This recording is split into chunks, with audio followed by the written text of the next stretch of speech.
Welcome to एग्जामेंटो channel पे आपका स्वागत है। आज मैं डिस्कस करने वाला हूँ जूनियर टेक्नीशियन ट्रेनी इलेक्ट्रिकल का प्रीवियस ईयर क्वेश्चन पेपर जो कि 14/11/2018 को एग्ज़ाम हुआ था उसका है। इससे पहले आप लोग से रिक्वेस्ट करता हूँ कि जो भी मेरे इस यूट्यूब चैनल पे विजिट करते हैं कृपया करके सब्सक्राइब कर लिया कीजिए ताकि जो भी वीडियो मैं अपलोड करता हूँ वो आपको नोटिफिकेशन के ज़रिए प्राप्त हो सके। तो जैसा कि आपको पता है कि जूनियर टेक्नीशियन ट्रेनी इलेक्ट्रिकल का ऑलरेडी वैकेंसी आ चुका है पावर ग्रिड में, लगभग 4 साल बाद ये वैकेंसी आई है। तो जितने भी ITI कैंडिडेट हैं जिसके पास इलेक्ट्रीशियन की सर्टिफिकेट है, कोर्स है, तो इस फॉर्म को फिल कर सकते हैं। ठीक है, तो बहुत ही इम्पोर्टेंट है उन लोग के लिए जो जॉब की तैयारी कर रहे हैं। तो इससे आपको एक आइडिया भी लगेगा किस टाइप का एग्ज़ाम में क्वेश्चन आता है, तो आप उस तरह से तैयारी भी करना पड़ेगा आपको ताकि आपका सिलेक्शन हो सके। ठीक है, तो डायरेक्ट चलते हैं क्वेश्चन के ऊपर बिना टाइम लिए।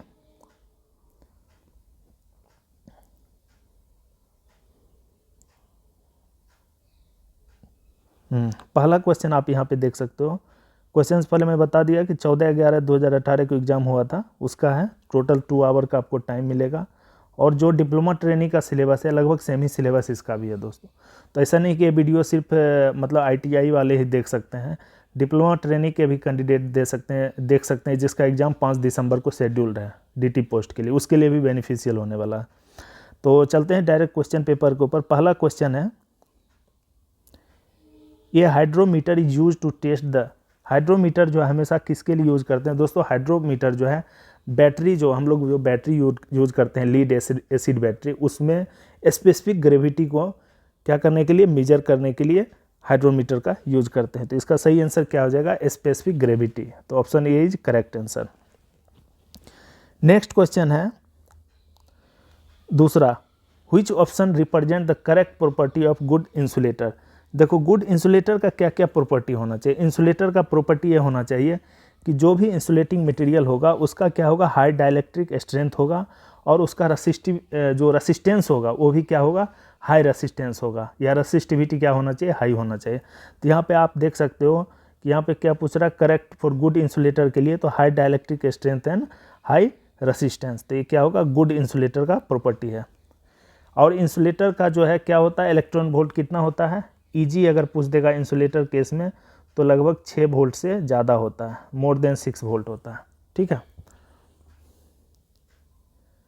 Phase sequence indication use to identify phase sequence in. देखो, जब भी फेज सीक्वेंस की बात होगी तो फेज सीक्वेंस हमेशा 3 फेज में होता है, इधर RYB।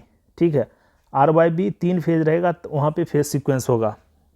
ठीक है, इंडिकेटर जो हम लोग देखते होंगे, जो बड़ा बड़ा पैनल होता है ना, LT पैनल, तो वहाँ पे 3 इंडिकेटर रहता है, रेड, येलो, ब्लू।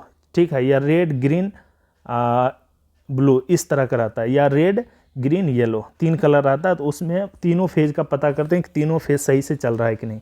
ठीक है, तो वो किसके लिए वैलिड होगा फेज सीक्वेंस में, कहाँ पे हम लगाएंगे इंडिकेटर, 3 फेज सप्लाई जहाँ पे रहेगा। ठीक है, 3 फेज सप्लाई में हम लोग इंडिकेटर का यूज करते हैं। जितने भी इलेक्ट्रिकल पैनल देखते होंगे, ठीक है, इलेक्ट्रिकल पैनल होगा वहाँ पे ऐसे करके 3 इंडिकेटर रहता है, तो वहाँ 3 फेज सप्लाई के लिए ही यूज कर सकते हैं इंडिकेटर। चौथा क्वेश्चन है, the insulation of LT cable is tested at a voltage of. देखो, LT केबल के बारे में पूछा। LT मतलब क्या होता है, लो टेंशन केबल।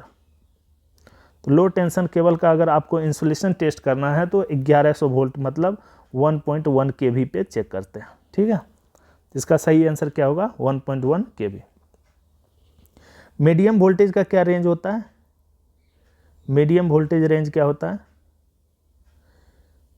20 to 30 क्या होता है, 20 to 33 kV के रेंज है मीडियम वोल्टेज रेंज। नेक्स्ट है, silicon, boron and germanium are which type of material. बहुत सिंपल क्वेश्चन है। आपको सिलिकॉन पता है सेमीकंडक्टर मटेरियल है, बोरोन और जर्मेनियम भी क्या है, सेमीकंडक्टर मटेरियल है, तो क्या हो जाएगा, सेमीकंडक्टर है। नेक्स्ट क्वेश्चन है, kitkat fuse are made of. देखो, जो हम लोग घर में देखते होंगे जो फ्यूज यूज करते हैं वो किटकैट होता है, किसका बना होता है, वो पोर्सिलिन का बना होता है। तो मटेरियल जो यूज होता है वो पोर्सिलिन का होता है, तो इसका सही आंसर क्या होगा, पोर्सिलिन। कितना टाइप का फ्यूज होता है, एक होता है HRC फ्यूज, HRC फ्यूज। ठीक है, हाई रैप्चरिंग कैपेसिटी फ्यूज, ठीक है। और एक हो गया किटकैट फ्यूज। तो यहाँ पे किटकैट फ्यूज के बारे में बोला तो क्या होगा, पोर्सिलेन। और फ्यूज जो होता है किस मटेरियल का बना होता है, lead. Next, which type of lamp is preferred for solar lamp.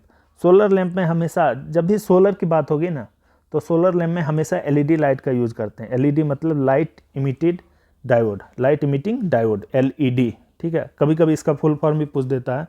तो यहाँ पे सोलर लैंप के बारे में पूछा, सोलर लैंप में हमेशा एलईडी बल्ब यूज़ करेंगे। Permanent capacitor motor use for. Permanent capacitor motor हमेशा किसमें, हम लोग जो घर में यूज़ करते हैं, जितने भी सीलिंग फैन या टेबल फैन है, उसमें हम लोग हमेशा क्या करते हैं, परमानेंट कैपेसिटर मोटर यूज़ करते हैं। तो उसमें क्या होगा, ceiling and table fan. The range of an ammeter may be extended by use of a. Ammeter का रेंज आप किस तरह एक्सटेंड कर सकते हो, जब अमीटर का केस पूछेगा तो शंट इन पैरेलल में लगा के, ठीक है, मतलब रेसिस्टेंस को शंट इन पैरेलल में लगा के उसका हम क्या करेंगे, रेंज को एक्सटेंड कर सकते हैं। अगर यहाँ पे अमीटर की जगह वोल्टमीटर रहता, ठीक है, वोल्टमीटर रहता, तब ऑप्शन क्या होता, multiplier in series resistance. Multiplier in series resistance होता है वोल्टेज के केस में, ठीक है, वोल्टमीटर केस में। लेकिन यहाँ पे अमीटर के केस में हमेशा शंट में लगाते हैं रेजिस्टेंस को, फॉर एक्सटेंशन ऑफ या extended of its range. Which type of insulator used for 132 kV transmission line.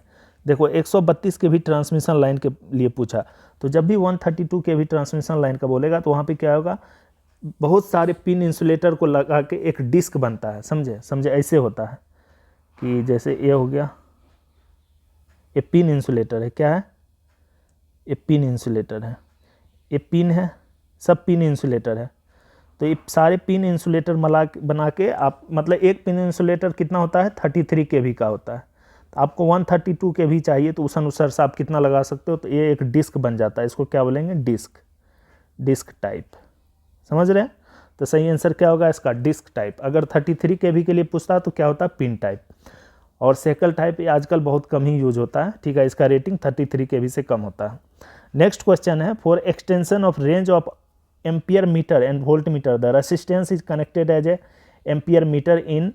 और वोल्ट मीटर को क्या चीज़ में बोल रहा है, ठीक है, देखो समझो, यहाँ एम्पियर मीटर मतलब अमीटर के बारे में पूछा और वोल्ट मीटर के बारे में पूछा। तो ऊपर क्वेश्चन क्या था, रेसिस्टेंस को कहाँ पे कनेक्ट करेंगे, अमीटर के केस में तो पैरेलल में, और वोल्ट मीटर के केस में सीरीज में। तो क्या हो जाएगा आंसर, पैरेलल एंड सीरीज। सही आंसर क्या होगा, parallel and series. Next question है, in a series circuit the current flow in how many direction. देखो करंट हमेशा एक ही डायरेक्शन में फ्लो करता है सीरीज सर्किट में, ठीक है। सीरीज सर्किट में सपोज करो कोई सर्किट है इसे करके, यहाँ पे इस तरह से, यहाँ कोई वोल्टेज सोर्स है और यहाँ कोई करंट फ्लो कर रहा है, तो करंट हमेशा इसी डायरेक्शन फ्लो करेगा आई, तो क्या होगा, 1 होगा। In the short circuit test of an any insulation what should be the megger reading in short circuit condition. Megger क्या रीड करेगा in short circuit condition. Short circuit condition मतलब क्या हो गया कि मान के चलो अगर आपको यहाँ पे रेसिस्टेंस, कोई रेसिस्टेंस है यहाँ से, यहाँ पे आपको रेसिस्टेंस मेजर करना है। अगर इसको आप शॉर्ट कर दिए तो क्या मेजर करेगा मेगर, शॉर्ट सर्किट कंडीशन में 0 मेजर करेगा, ठीक है, क्या करेगा, 0। Potential transformer is which type of transformer. देखो पोटेंशियल ट्रांसफार्मर जो होता है वो स्टेप डाउन ट्रांसफार्मर होता है। क्या होता है, स्टेप डाउन ट्रांसफार्मर।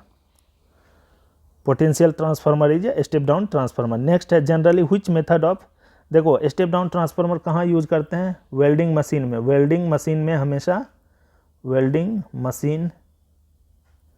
हमेशा स्टेप डाउन ट्रांसफार्मर का यूज करते हैं, ठीक है।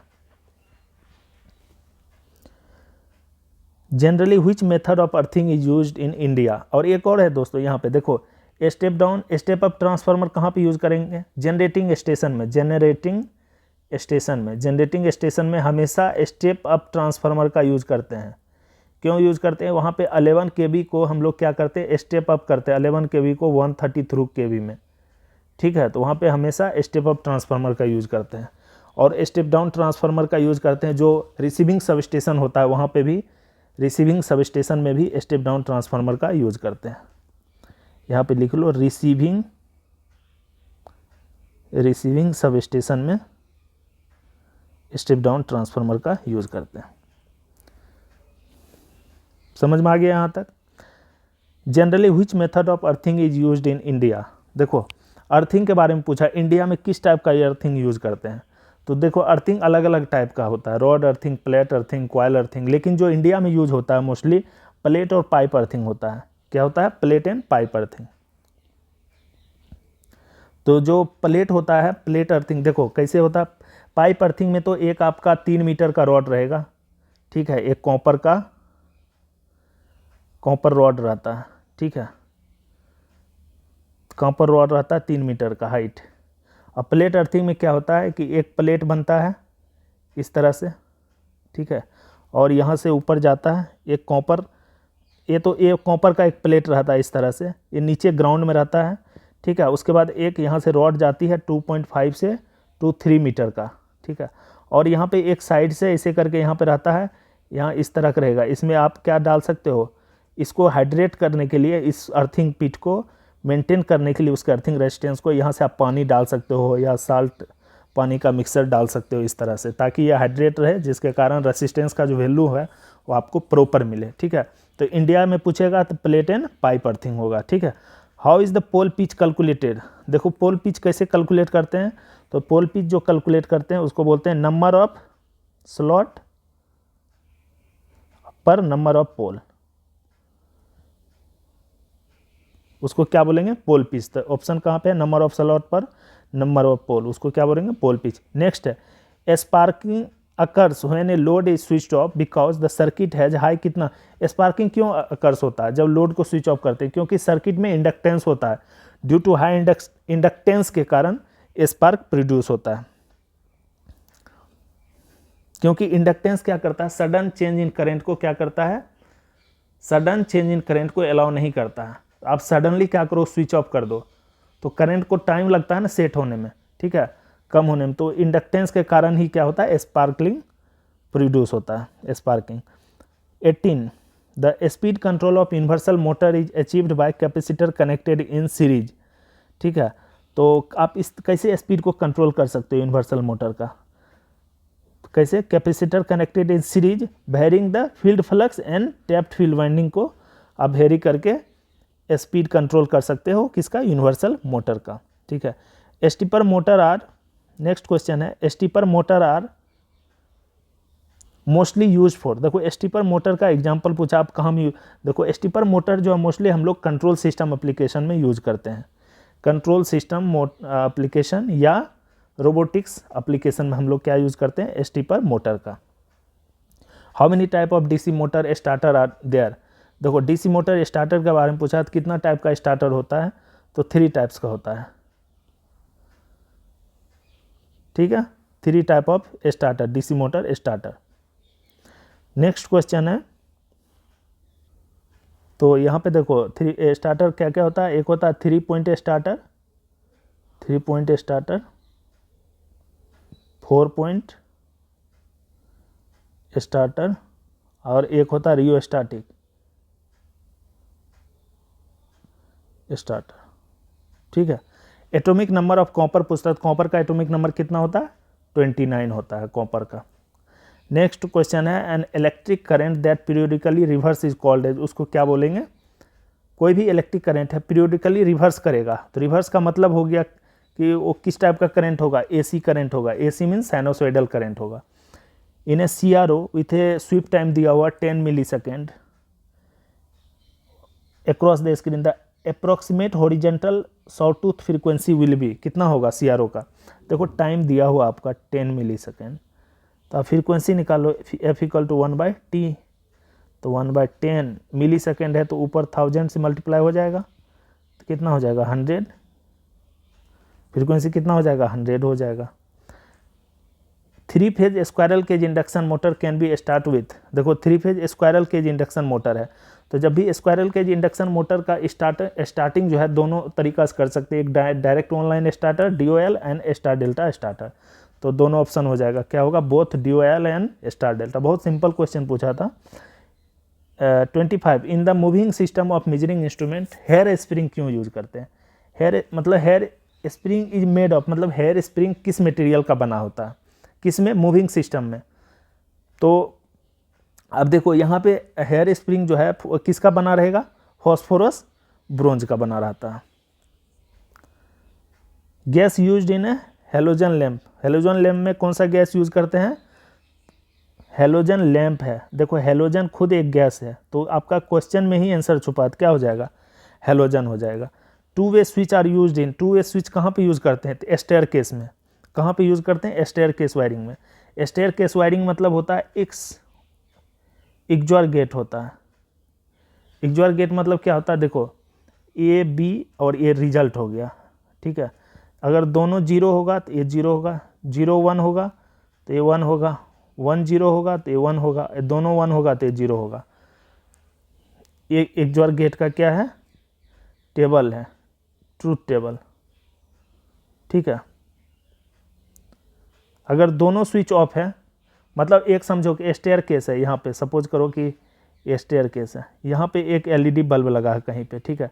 एक स्विच यहाँ पे एंट्री लेते हो, यहाँ पे एंट्री लेते हो तो एक स्विच यहाँ पे है, और एक स्विच ऊपर पहुँचते हो छत पे, जहाँ पे भी लगा हुआ, 2 स्विच लगा रहता है।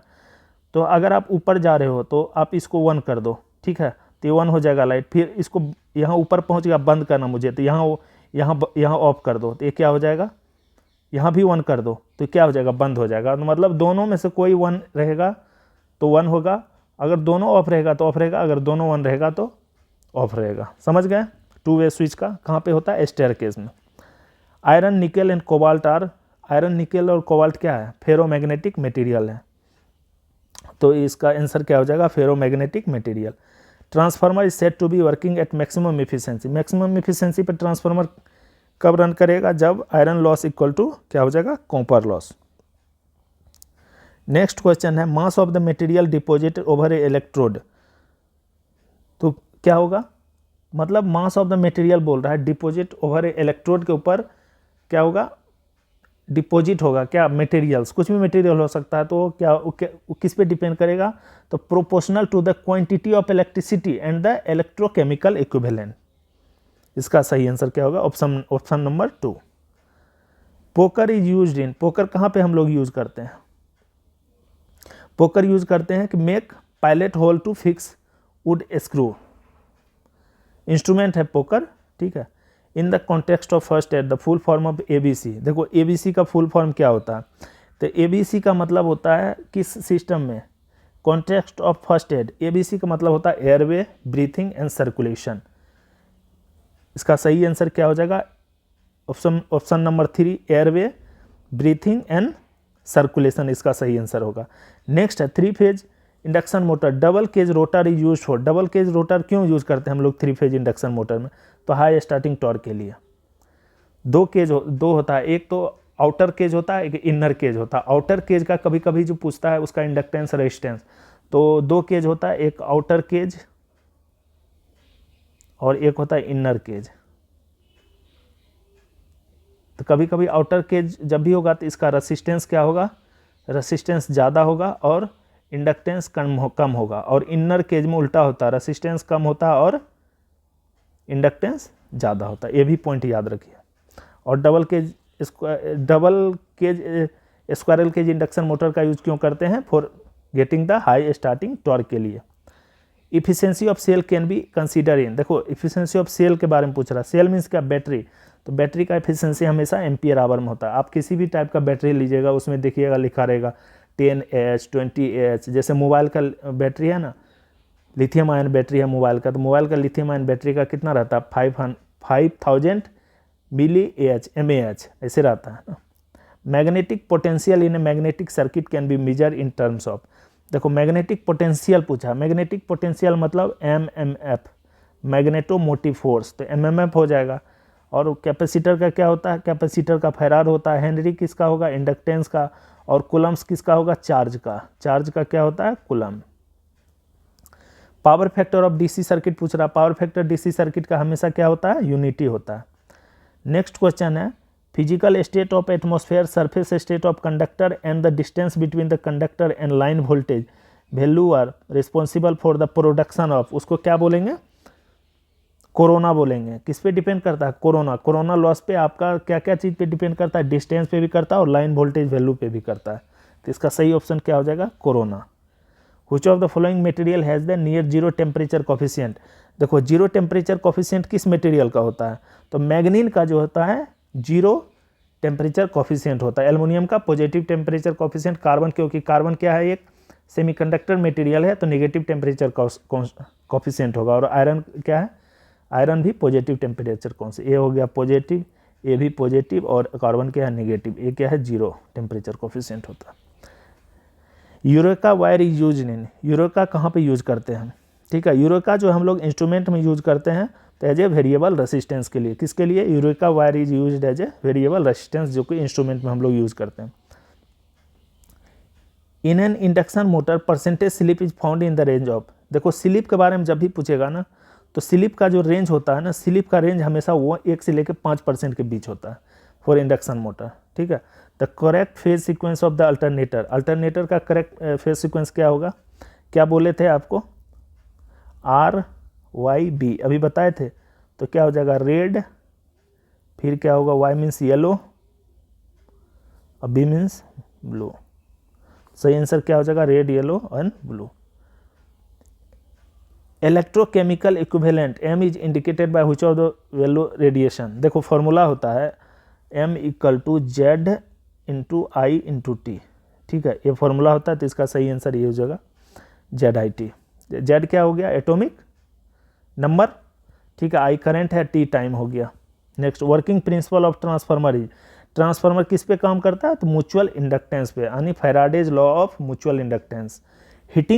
Heating element of domestic appliances are made of, जब भी हीटिंग एलिमेंट के बारे में आता है तो हीटिंग एलिमेंट में हमेशा हम लोग क्या यूज करते हैं, नाइक्रोम।